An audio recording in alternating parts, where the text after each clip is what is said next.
حضرت ایک یہ سوال تھا کہ یہودی کون ہے؟ یہ بڑا مشہور سوال ہے، آج کل یہ چلتا ہے نا کہ ہماری کیا کہتے ہیں دشمنی یہودیوں کے ساتھ ہیں اور موسیٰ علیہ السلام کی قوم سے یہودی ہیں. تو سوال یہ تھا کہ پھر یہ یہودی کون ہے اور کیوں ہماری ان سے پھر یہ دشمنی ہے؟ بسم اللہ الرحمن الرحیم. محترم ناظرین کرام، ہمارے دوست نے یہودیوں کے بارے میں سوال پوچھا ہے. اس سوال کے دو حصے ہیں. ایک تو یہ کہ یہودی کون ہے، اور پھر دوسرے یہ کہ ان سے دشمنی کیوں ہے. یہودی کون ہے یہ تو ایک تاریخی سوال ہے، اور ان سے دشمنی کیوں ہے اس کے پیچھے ہماری کچھ مذہبی ہمارے نظریات ہیں. ان کے نظریات الگ ہیں، ہمارے نظریات الگ ہیں. ان نظریات کی بنیاد پہ آپس میں ٹکراؤ ہوا. پہلے ہم یہودی کون ہے اس سوال کو حل کرتے ہیں. عام طور سے یہ مشہور ہے کہ یہودی حضرت موسیٰ علیہ السلام کے ماننے والے ہیں. حضرت موسیٰ علیہ السلام پر جو کتاب نازل ہوئی تھی توریت بھی کہا جاتا ہے، تورات بھی کہا جاتا ہے. قرآن میں تورات لفظ استعمال ہوا ہے. تورات کے اوپر یقین رکھتے ہیں، ایمان رکھتے ہیں، اگرچہ تورات اس وقت اپنی اصل شکل میں موجود نہیں ہے. ان کے علماء نے، ان کے مذہبی طبقے نے تورات کو بدل دیا، اس کے اندر بہت زیادہ امینڈمنٹ کر دیا، تحریف کر دی. تو یہ مشہور ہے.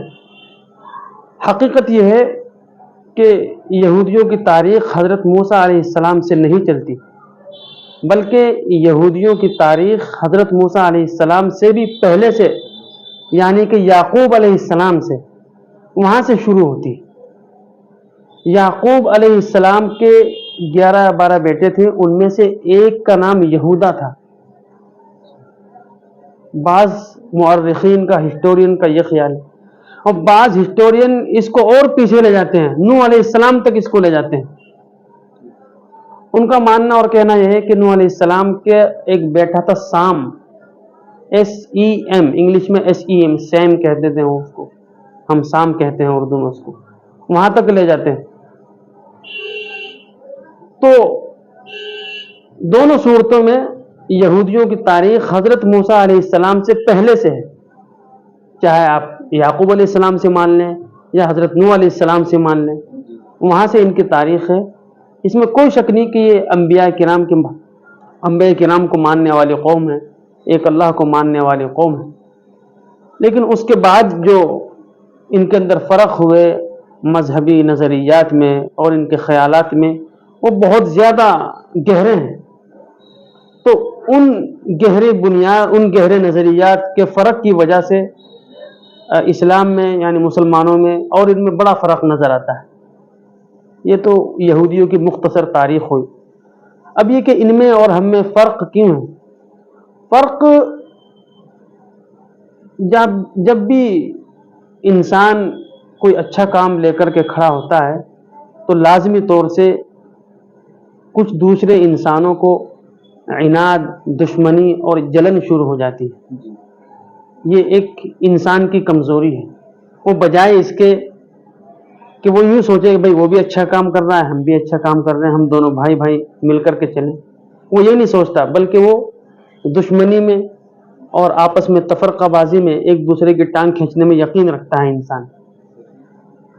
تو جب اللہ کے نبی صلی اللہ علیہ وسلم اس دنیا میں تشریف لائے، اس سے پہلے یہودی خود یہ کہتے تھے کہ آخری نبی آنے والا ہے، ہم اس کے ساتھ مل کر کے ہم کفار کا اور عیسائیوں کا، ان کا مقابلہ کریں گے، یہ مانتے تھے. لیکن جیسے ہی نبی آ گئے تو وہ ان کی تمناؤں کے برعکس دوسری قبیلے میں آیا، خاندان قریش میں آئے.